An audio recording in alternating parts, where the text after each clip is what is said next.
Cet endroit est situé à 160 km au nord-ouest de Las Vegas. C'est une base qui fait partie de la Nellis Air Force Range. Elle a une superficie de 155 km² avec 5 pistes opérationnelles, dont la plus longue est de 3650 mètres par 60 mètres de largeur. Cet endroit est fermé au public. Il y a une surveillance 24 heures par jour, égale à ceux qui voudraient s'y aventurer. Cette base a depuis des décennies nourri l'imagination de la population. Qu'est-ce que le gouvernement cache à cet endroit? Voici l'histoire de la célèbre zone 51. À travers le temps, les rumeurs de toutes sortes concernant la zone 51 ont fait en sorte qu'en 2019, près d'1 million d'internautes se portaient volontaires pour envahir cette zone afin qu'elle nous révèle enfin ses secrets.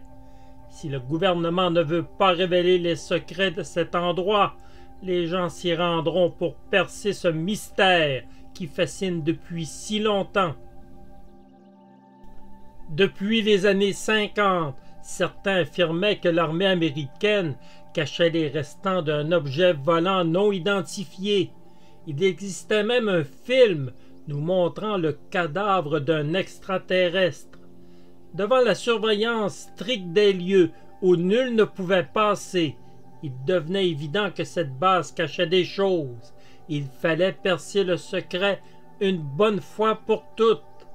Les livres, les films et les séries avaient maintenu l'intérêt sur la zone 51. Le silence du gouvernement ne faisait que donner raison aux rumeurs les plus folles. L'US Air Force a sommé les gens d'abandonner ce projet, qu'elle ne permettrait à personne de franchir les grillages de ce territoire. Aux abords de la base, plusieurs panneaux avertissent formellement ceux qui veulent s'aventurer dans le territoire interdit. L'avertissement est formel. C'est une peine d'emprisonnement et une amende de 5 000 $ qui guette ceux qui veulent défier la loi. Finalement, l'événement n'aura jamais eu lieu. Aucune foule ne s'est présentée aux abords de la base. Ce qui s'annonçait comme un grand événement n'aura été qu'un pétard mouillé.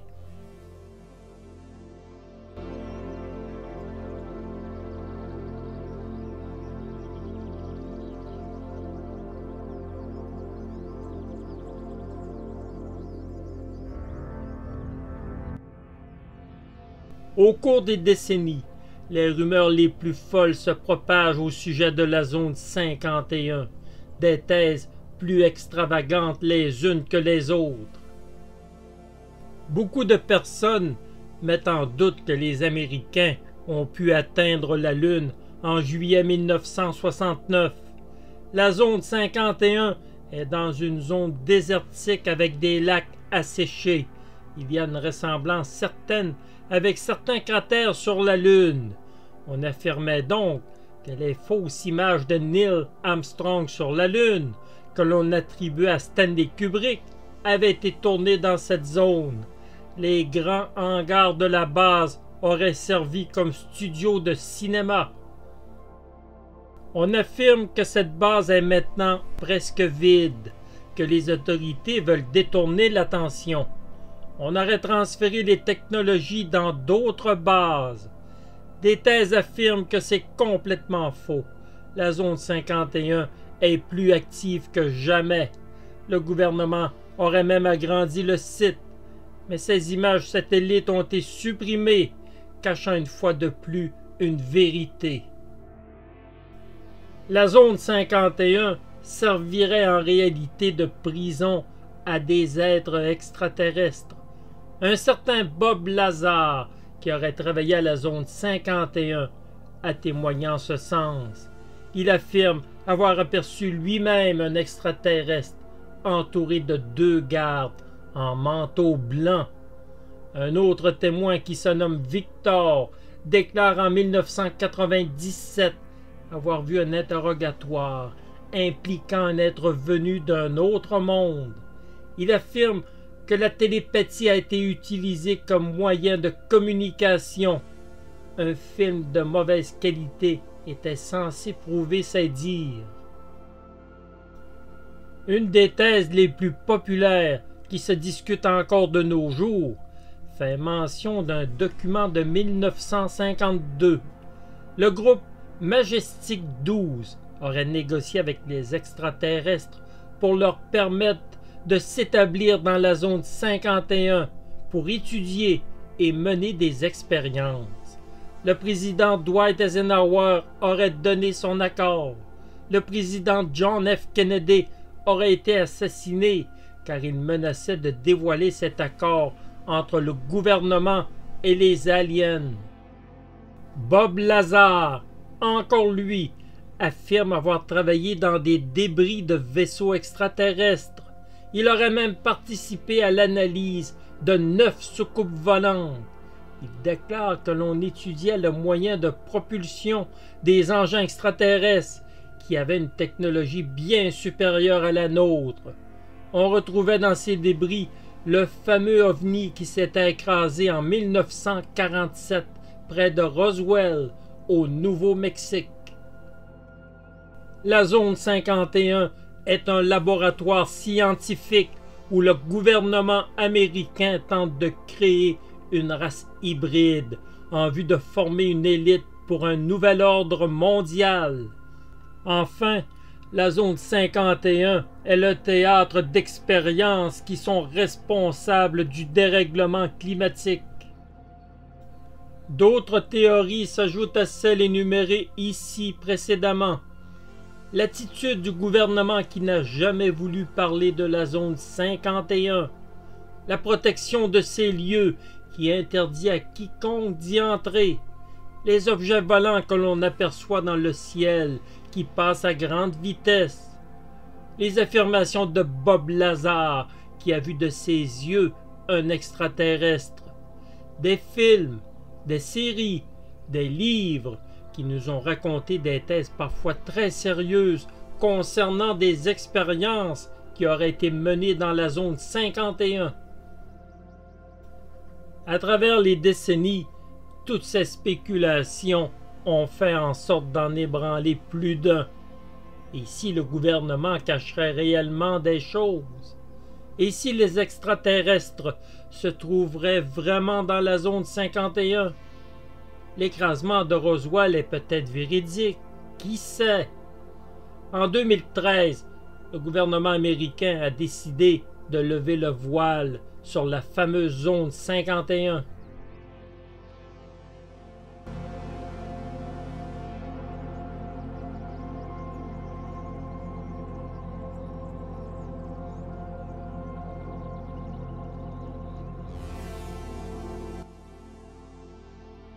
Durant les années 20 et 30, la région de Groom Lake est exploitée pour ses mines de plomb et d'argent.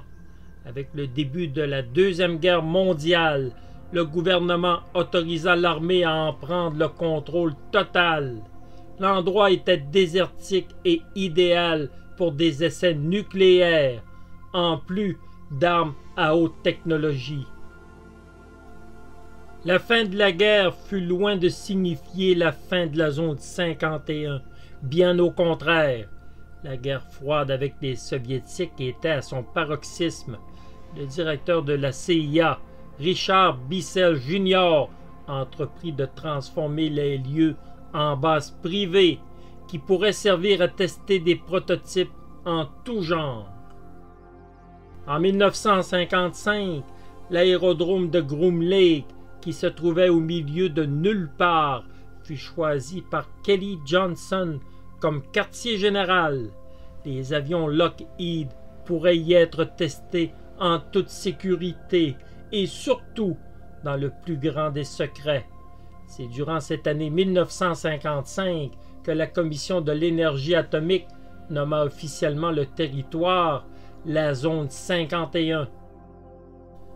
Les célèbres avions U-2 furent testés à la zone 51. Ces avions étaient le summum de la technologie à l'époque. Ils pouvaient atteindre une altitude de 21 000 mètres, ce qui leur permettait d'éviter les radars soviétiques. Les expériences ont continué avec les années, avec des résultats étonnants. Au début des années 60, c'était maintenant l'avion espion Lockheed A-12 Oxcart, un engin qui pouvait traverser les États-Unis en 70 minutes à une vitesse fulgurante de 3500 km/h. L'A-12 pouvait atteindre 27 000 mètres d'altitude et photographier des objets de 30 cm au sol. L'avion était indétectable pour les radars soviétiques. C'est au début des années 60, avec les essais de l'A-12, que les lieux ont commencé à prendre de l'expansion et à être encore plus sécurisés. On améliora les installations. On allongea la piste principale à 2600 mètres. La mine de fer de Groom Lake fut fermée de façon à isoler encore plus les lieux. Tous les vols expérimentaux à la suite de l'A-12 ont eu lieu à Groom Lake. Le RS-71, renommé par la suite SR-71, le chasseur YF-12A, le drone supersonique D-21 et bien d'autres projets qui ont été développés jusqu'à nos jours. À chaque jour, des appareils sans identification font le transport d'employés de Las Vegas jusqu'aux installations de la zone 51. Le départ s'effectue à l'aéroport international McCarran. Les pilotes de ces transporteurs sont choisis après une enquête de sécurité très poussée. Ces avions transporteurs peuvent aussi bien être un Boeing 737 qu'un petit avion privé. On estime qu'il y a au moins 1000 personnes qui sont transportées à chaque jour vers la base secrète. Un autobus s'occupe aussi des personnes qui demeurent dans l'environnement immédiat de la base.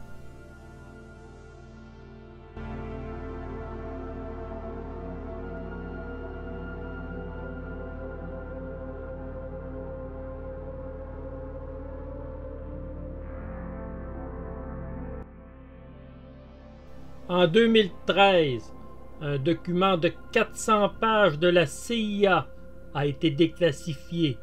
Ce document racontait l'historique de la base, ce qui confirmait en quelque sorte son existence. Le gouvernement américain a donc dû finalement reconnaître l'existence de la zone 51. Elle demeura par contre très discrète sur les activités qui y sont menées, demeurant dans les généralités. L'espace aérien de la zone est interdit à tout trafic aérien, civil ou militaire. Des gardes sont en fonction 24 heures sur 24. Ils patrouillent avec des camionnettes Jeep Cherokee ou des camionnettes Ford. On les appelle les Camo Dodds, car leur uniforme est de couleur sable. Ils sont lourdement armés et ont la permission de tirer. On ne révèle aucun incident sérieux à travers l'histoire de la zone 51. Les gardes ne sont pas agressifs. Ils escortent généralement les intrus qui ont dépassé les barrières et leur donnent une amende d'environ 600 $. La base n'est sur aucune carte du gouvernement américain. On peut enfin observer la base de nos jours grâce aux images prises par le satellite Landsat 7 qui sont disponibles sur le Google Maps. Il existe aussi d'excellentes images prises par les Russes avec leur système Ikonos, des images à haute résolution.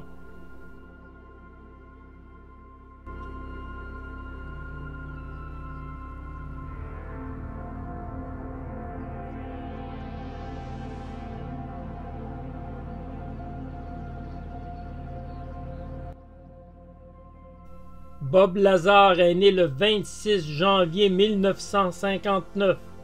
Il serait un ingénieur et un scientifique américain. Il affirme avoir travaillé à la zone 51 en 1988 et 1989 comme physicien. Lazar a attiré l'attention en décrivant les activités qui se passaient dans la zone. Le secteur 4 auquel il était affecté avait été spécifiquement créé pour la rétro-ingénierie d'engins extraterrestres. Il a même affirmé avoir aperçu un être extraterrestre escorté par des agents du gouvernement. Lazar a commencé à faire parler de lui en 1982. Il se présentait comme un physicien de Los Alamos qui avait travaillé sur un dragster avec l'aide d'un chercheur de la NASA. Le dragster était une voiture avec un moteur de jet modifié, pouvant supposément atteindre 300 km en un temps record. En 1989, Lazar affirme au reporter George Knapp sur KLAS-TV qu'il a travaillé au secteur 4 de la zone 51, qu'il a travaillé avec d'autres scientifiques sur la propulsion d'appareils militaires qui ressemblent à des soucoupes volantes. Selon lui, ce sont des engins extraterrestres. Il affirma même qu'en montant à bord de l'une de ces soucoupes, qu'il avait la sensation d'être à l'intérieur de l'habitat d'un extraterrestre. Lazar commença à se ridiculiser en prétendant que ces engins provenaient du système solaire Zeta Reticuli, situé dans la constellation du Réticule, à 39 années-lumière de la Terre. Bob Lazar a-t-il tout inventé concernant ses études et sur sa présence à la zone 51? Le docteur Robert Krengel, physicien et contractant externe à Los Alamos, confirme la présence de Bob Lazar à cet endroit. Il pense que personne ne parle de Lazar car le milieu le considère comme un traître. Quoi qu'il en soit, Robert Krengel est le seul qui s'est prononcé sur cette question. En ce qui concerne la zone 51, il n'y a aucune preuve jusqu'à maintenant qui atteste que Bob Lazar a pu y travailler. L'excuse qu'il présente en prétendant que le gouvernement efface les traces même de son existence semble bien pratique pour lui. Une chose est certaine, Bob Lazar n'a jamais été en mesure d'afficher le moindre diplôme qui pourrait prouver les études qu'il affirme avoir faites.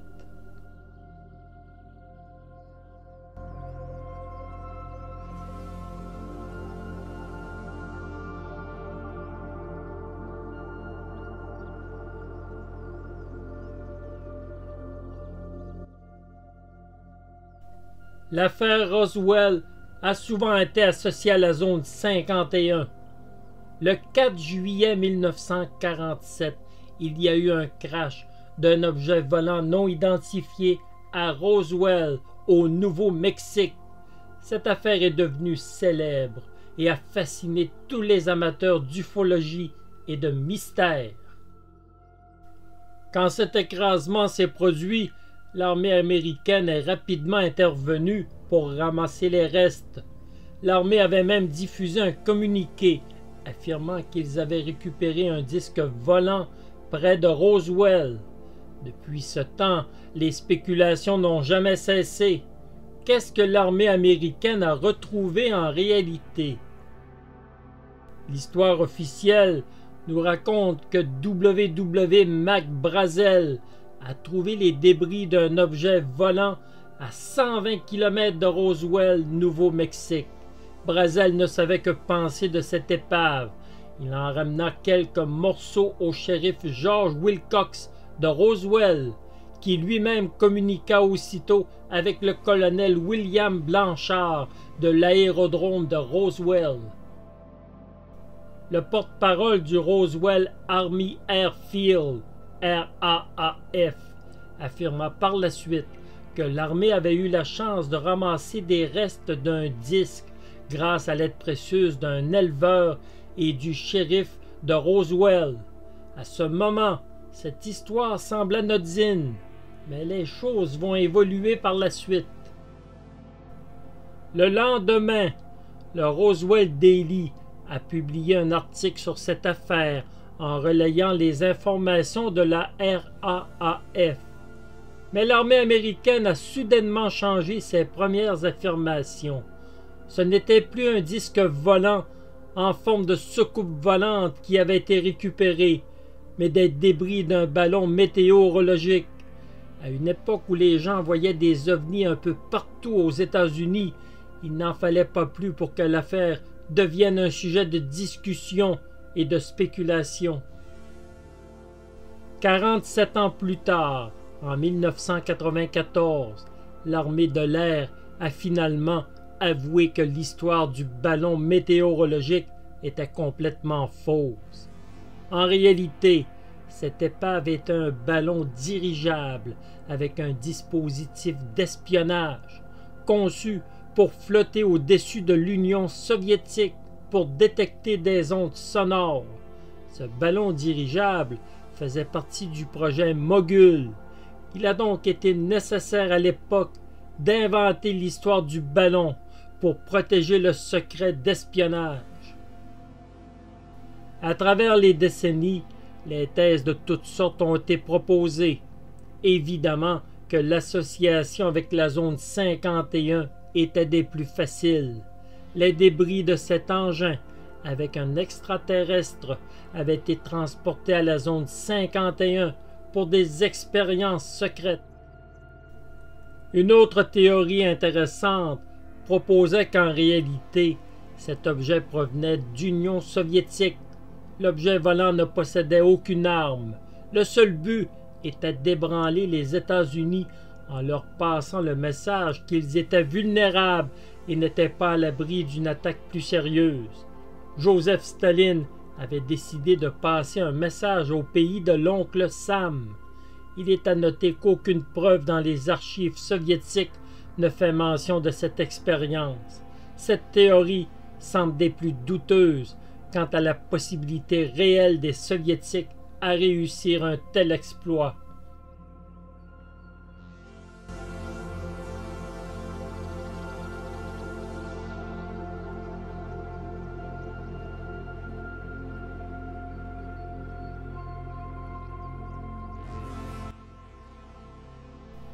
L'une des rumeurs les plus passionnantes concernant Roswell serait l'autopsie d'un extraterrestre.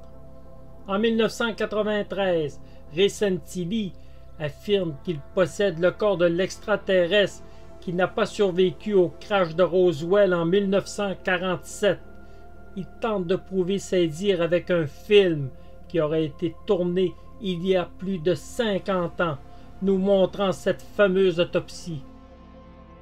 Mais après avoir vendu le film à plus de 27 pays pour une somme d'au moins 30 millions de dollars, Santilli finit par avouer en 2005 que le film était faux.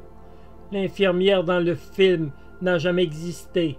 Les effets spéciaux du film avaient été réalisés par John Humphreys, un spécialiste dans le genre.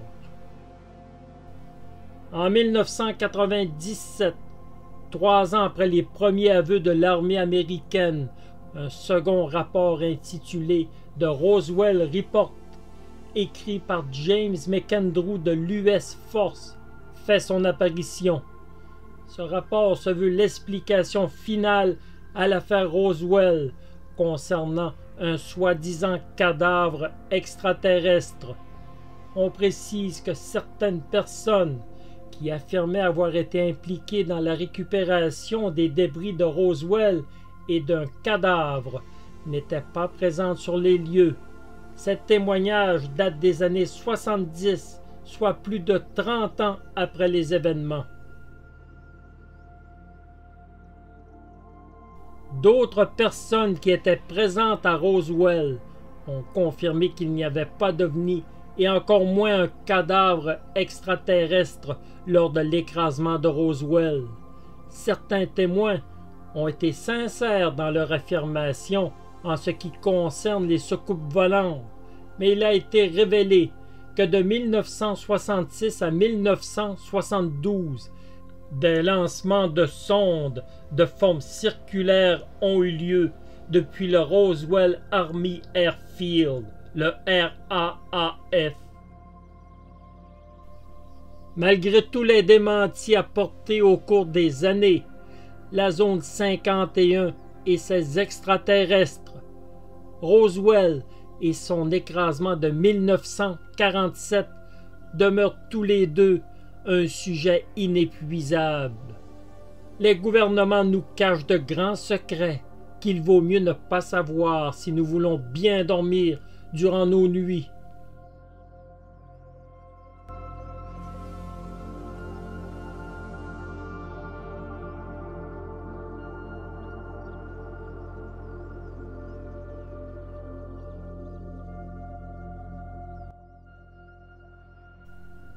Depuis plus de 70 ans, la zone 51 a été un sujet de discussion inépuisable.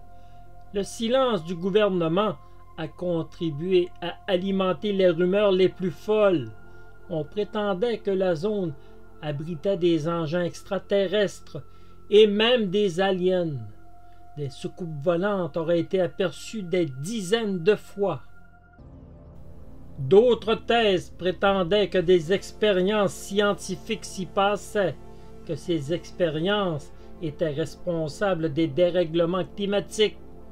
On alla même jusqu'à affirmer que la zone 51 appartenait à des extraterrestres en coopération avec le gouvernement américain. L'endroit était jalousement protégé par des gardes armés. L'espace aérien était interdit à tous, sans exception. Un certain Bob Lazar attira l'attention des médias. Il se présentait comme un scientifique. Il avait vu des soucoupes volantes. Il avait vu un extraterrestre. Il a été démasqué rapidement. On mettait en doute les études qu'il prétendait avoir faites. Personne n'a témoigné de sa présence dans la zone 51. Malgré tout, Bob Lazar a continué à attirer l'attention. Il s'en trouvera toujours pour l'écouter et donner du crédit à ses affirmations. En réalité, la zone 51 était et est toujours une base où on teste et où on développe des avions et des armes de haute technologie. Les essais de l'avion Lockheed U-2 ont été suivis de plusieurs successeurs et de plusieurs programmes comme Oxcart, Half Drill, Half Blue et bien d'autres. La zone 51 est le site le plus important aux États-Unis pour le développement d'armes de haute technologie. Aujourd'hui, l'endroit est en partie démystifié grâce à des documents déclassifiés en 2013. Malgré tout, l'endroit restera toujours enveloppé d'un aura de mystère.